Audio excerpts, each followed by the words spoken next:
Right, well, out of nowhere, Netflix has released the first part of Carole and Tuesday, Watanabe's new show. Now, I wanted to talk about this show at some point, in some form, considering I just did a hour and a half video series on the director's career, so it seemed only fitting I'd keep an eye on what he's doing right now. Unfortunately, because of Netflix's, let's say, policy, most of the public haven't seen a single episode of it until just a couple days ago. It was all under lock. You could only watch it on Japanese Netflix, unless you had like a cousin or a friend with an overclocked computer. So what can we take from this? It's got some buzz. This show has actually got some buzz right now. A lot of those sites have been very fond of part one of this series so far, almost quoting that it's the best show Watanabe's made since Cowboy Bebop. Ooh, that's quite the title, isn't it? Quite the algorithm-busting title to get people interested, isn't it? Now, is that true? Is this the best show since Cowboy Bebop? Well, to begin with, the statement is really regressive. Obviously, Watanabe's output and his team's output, it's some of the best in the industry. Hit after hit in terms of critical praise. I see it as a little dismissive. I mean, it should say, best show since Space Dandy. But again, that's not very impressive, and no one watched Space Dandy, so fair enough. You pick the one which has the most push, the one where the Bebop babies might pay attention. So what is the show particularly? Well, I remember Watanabe was saying something along the lines of he's following trends. This is kind of like his idol show.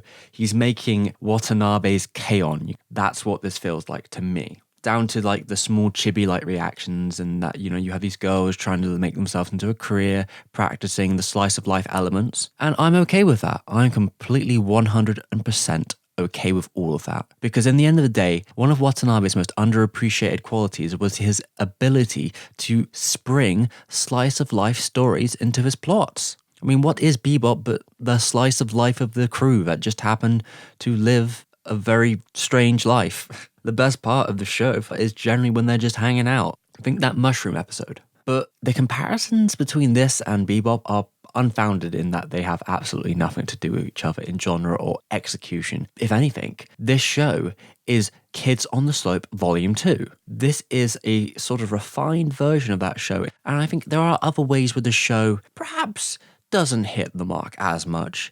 In a way, it's trying something different. We'll get into it. Like I said, the soundtrack is nice that they have so many artists, though my worry always with having such a huge undercurrent of people is that you can't really keep a amount of consistency, or there is a worry of like if the quality will keep up or not. So far though, the show has done a pretty good job. Now is this Yoko Kanno level? I don't know if I'd say that much, but I do appreciate what the style is going for. The undercurrent of it really is within the character's position. Carole and Tuesday's music is the driving force of the show. They live in this warm orange palented world of Mars. Because, as you know, Watanabe can't just do a idol show. He has to throw in his sci-fi quirks as well. In some ways, I would compare it to Macross Plus, if we want to get into the poetry rhymes area. Like, the ideas of AI performing music were established in his first directorial show. And this is just like a natural progression of it, without as much killer robots. As much. So I guess the first thing we can talk about here is the character design of this world, and that they have picked a very particular illustrator to do the work. I'm sure I'll put his name on the screen, but I like the style of the characters. They are quite detailed. That can put more strain on the animators than if the show was a bit more loosey. Say, for example, like a K-On! A K-On! Is quite a loose show, where this is definitely more articulate. So it's harder to necessarily stay on model or do as bouncy stuff with it. But the emotional undercurrent of the reactions and the way it was all designed, great. I really like that. The dub. All right, so I guess most people tend to watch Watanabe shows dubbed, so I thought, bearer of the palate taste, I have watched the show in many forms, including the Japanese, originally watching it in raw, in subtitle, and now we're on to dub. The Japanese got a lot of criticism, and maybe some people were a bit confused by the fact that, while I have nothing against the Japanese cast, in fact, if I was to say anything, the biggest thing against the English dub is it doesn't have the voice actors of Carole and Tuesday in the Japanese. They encapsulate the characters so well, and that sort of rapport, energy, and sort of charm, that it's kind of hard to transfer through language barriers.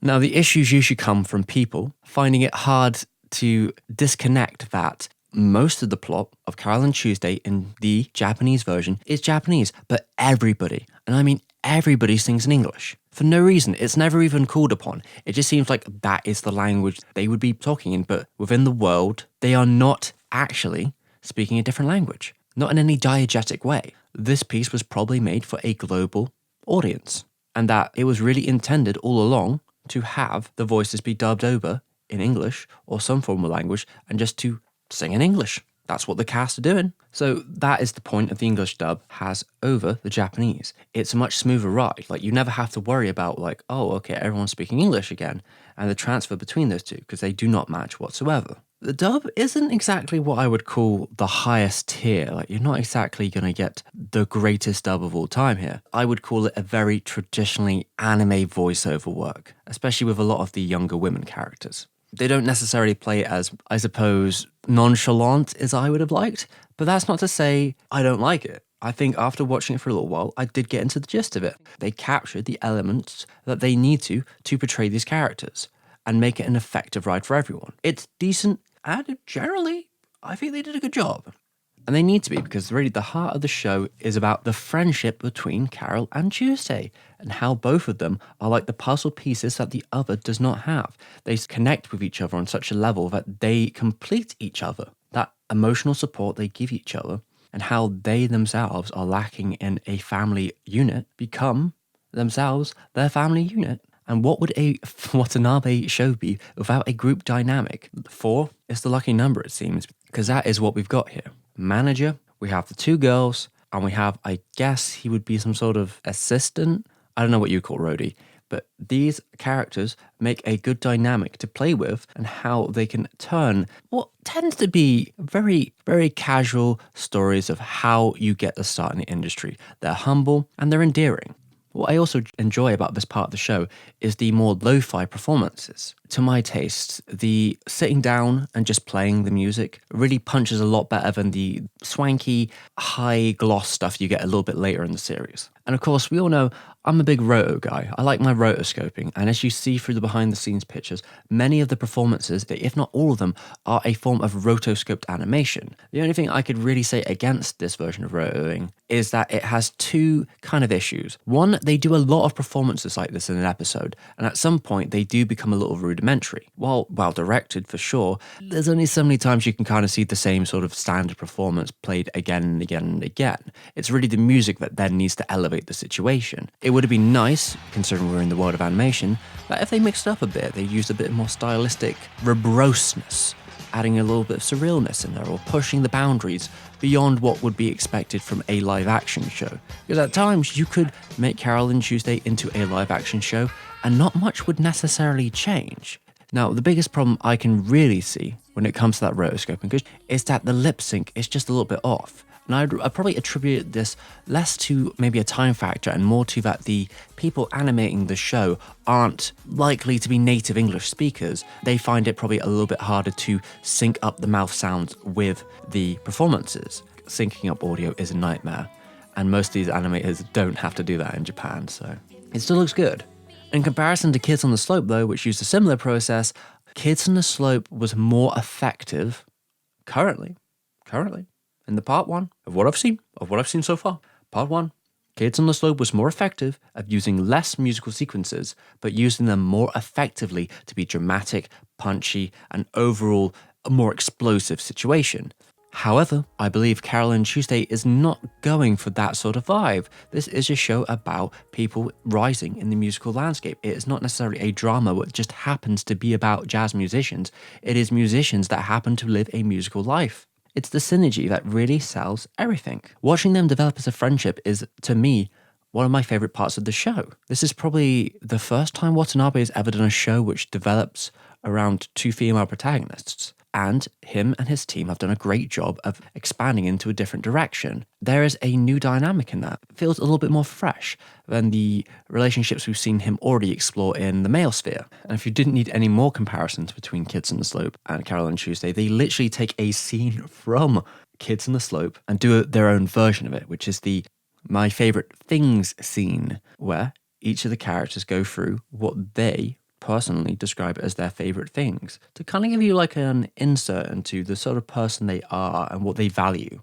I do love the kind of dynamic of these first episodes because there is, like I've said, there's a bit of charm of the sort of just getting by lifestyle. There is a bit of a turn later on in the series where at first I was not in love with this. Gladly it was a quick turn and they sort of got back to the heart of the show. The contest, like the American's Next Top Musician sort of style thing, I wasn't really feeling it as much. Maybe because it's a little too heavy on the performance element, and also they introduced a character who I found a little creepy, if I'm honest. I found her a little creepy. Intentional or not, it was somewhat disconcerting to me. Now, if we're to say anything about the world of Carole and Tuesday, it's more than just a backdrop. As in many of Watanabe's past projects, his team have a sort of fondness for the world they build and the people within it. They sort of start building up the personalities of the people that live on the streets, what kind of culture this area is, going into things like businesses, the way they run their businesses, and sort of bringing out a wider economic, political landscape, which gets bigger and bigger in parts on the second half of the series. It all feels so natural, just like them building songs while they're washing their clothes. In a way, I think that's what's special about Carole and Tuesday, is that it just continuously builds upon itself. What begins as quite a small story of these characters slowly builds into more emotional and mature things as we progress through the series. And part one really only dabbles in this, and the trajectory seems to be going up, up, and up, really pushing what we can see as an emotional character moments. Upon building that world, you get a feel for little aspects that make these sort of productions at Bones, along with Shinichiro's preferences. Say, for example, every episode is named after a popular song, and then that popular song is used in the idents. Because if there's anything Watanabe enjoys, it's idents. It's just little touches like this that give the world and the character of the show a little more punch. Even something like the episode where the pair attempt to make a music video with a sort of shady AI bot. Not only does the episode have an endearing homemade quality to it, well, I guess it sort of builds upon little factors within the robotics of this world, and that they're not always 100% truthful, and that they can sometimes mess you over in the same way a person would, which comes into play later on. The duo needs to be likable. They need to be enthusiastic. They have a young energy and innocence to them when it comes to this stuff. They're so fresh to pretty much all these experiences. And I think if they weren't so fresh and enthusiastic, perhaps some of these plot points would not necessarily work as well as they do. Kids and Slope certainly had characters that were very visceral and young, but they were also incredibly melodramatic, and some of their actions came off somewhat played out. And because of their unwillingness to communicate in a natural and healthy way, it does feel a little bit towards the more dramatical for the sake of dramaticalness. When Carole and Tuesday brings dramatics into its plot, you know it's taking itself seriously. You know it is really doing it for a point. Say, for example, one of the emotional moments after their first big live performance, when the girls sort of break down next to each other. It is actually a really heartbreaking scene in a way, that they poured their energy into the crowd. This giant crowd, it was a great opportunity for them, and got nothing back but, anger, dismay, and just complete disinterest. And that's hard. That's hard as someone who's creative. It's a very vulnerable expression. There is something to be said in the way they react to the situation. They both embrace each other. They sort of have comfort in that. And luckily, because of the type of show this is, there was a silver lining in it, and that one of their idols appears and gives them words of encouragement. And from there, they sort of flip their mentality towards something being much more positive again, both leading back into their endearing quality and also showing you how the show can flip between funny and sad with pretty much a master pace. We're getting back into the sort of talent contest. While it does help the show, and ultimately the end of the talent show becomes a very effective part of the storytelling, I don't necessarily like the setup as much as I would prefer. It did feel a bit more arc central to a plot which I preferred the more casual approach to. Although, like I said, in the end, it does feel necessary. Even though I think that there are parts of the early stuff that could have maybe been fast forwarded through, and perhaps they could have done certain characters a little bit differently. Because this is where things start to get a little bit more polished. And while it's not bad, it does lack some of the more charm of the earlier stuff.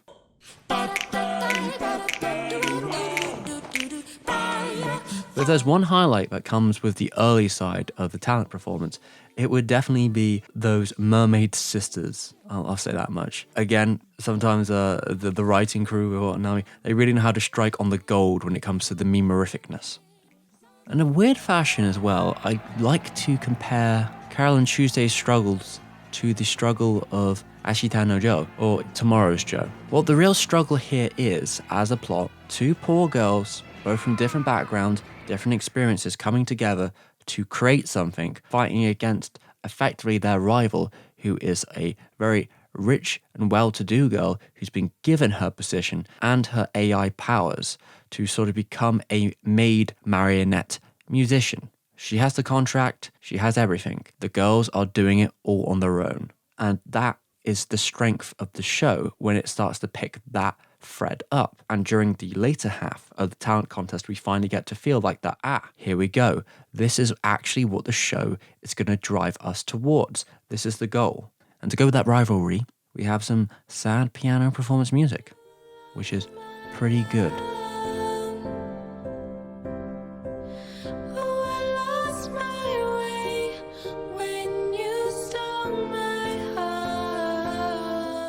The way they use the emotional relationship with the girls tends to be pretty positive, but at one point there is a fray in the relationship. I will say, instead of going for a more stereotypical stray, this one feels a little bit more nuanced, let's say, in the way it's gone, and the way it happened, and the way the characters reacted to it. It's not this sort of melodramatic fray of the characters that splits the girls up, as it is an outside force, and that outside force really changes the dynamic of the show, and it reminds you that Watanabe is actually an action director, or best known as an action director, as it jumps again from its more casual slice of life emotional relevance to an actual set piece. And it's exciting and it's interesting, and it reminds you how Carole is just a stone cold badass.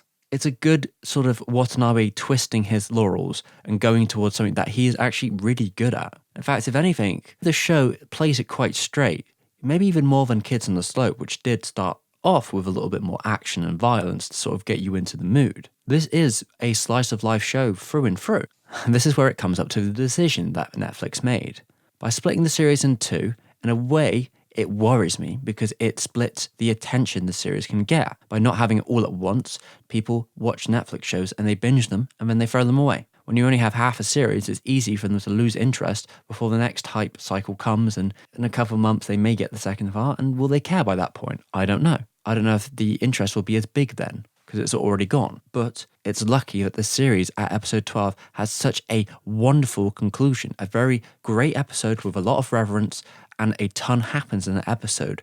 And in a way, it's the highlight of the series at that point. And I think it gives you a very memorable point for you to think about what's happened and to sort of want more, generate a hype around the series. Never would I have thought from episode 1 sort of humble beginnings that this is where we would have ended up. And from what I've seen of part 2, the series just keeps going on an upwards trajectory. And yet, maybe somehow, maybe in the end, if the series does peak at the highest point, it could be considered his best show since Cowboy Bebop. And I don't say that lightly. It's an apples and oranges comparison at the end of the day. There is no way you could compare Carole and Tuesday and Bebop in a way together where it would make sense. But all I'm going to say is that conclusions like episode 12 don't come that often, and that was a wonderful time. And I'm glad that Bones and Watanabe were able to bring this experience to people, and that in some way Watanabe has adjusted his mentality with the times to create a series which is less episodic, less based on sort of concepts that he really enjoys, which are much harder to sell,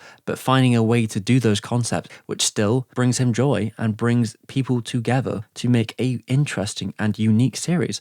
Also, one of the funner things about this world tends to be the way it uses our technology now, but in a futuristic setting. Now, I'm not even sure if this is official or not, but there is actually an Instagram which is the same as the one in the TV show, and you kind of get to read it and sort of react through the posts. It seems to have far more interest than the actual quote-unquote official one. It's those kind of touches that really endear me to the world of Carole and Tuesday. What I'll say in short is that Carole and Tuesday is a comfy time. It's warm, reassuring, dramatic when it needs to be, but always has a nice little blanket to give you at the end of the day. It's not a show that kind of makes you feel really bad. It's like, hey, there's rough parts of life, but you know, you get together with someone else, you get together with your friends, you get together with other people. Things are going to be okay. Even if stuff is terrible, things are going to be okay. We can get through this. And that's just dandy to me. Now, I'd like to know what everyone else thinks of the show so far. I actually like to see a bit of discussion because I want to talk about this show in full when it's finally out in complete. I'll probably make some form of response to this. I'm thinking right now it may be that I just connect it to a full version of my series on Watanabe. It only seems fitting that we'd finish that series with a part on Carole and Tuesday and how that runs into the legacy of the man Shinichiro Watanabe and his crew. Thank you for my patrons. Thank you, thank you, thank you. This video is a little impromptu. It's just sort of my thoughts on the series. I hope you had a good time, baby. I'll bring another real video coming out soon, I'm sure. Stay dandy, my space cowboys. I'll catch you next time.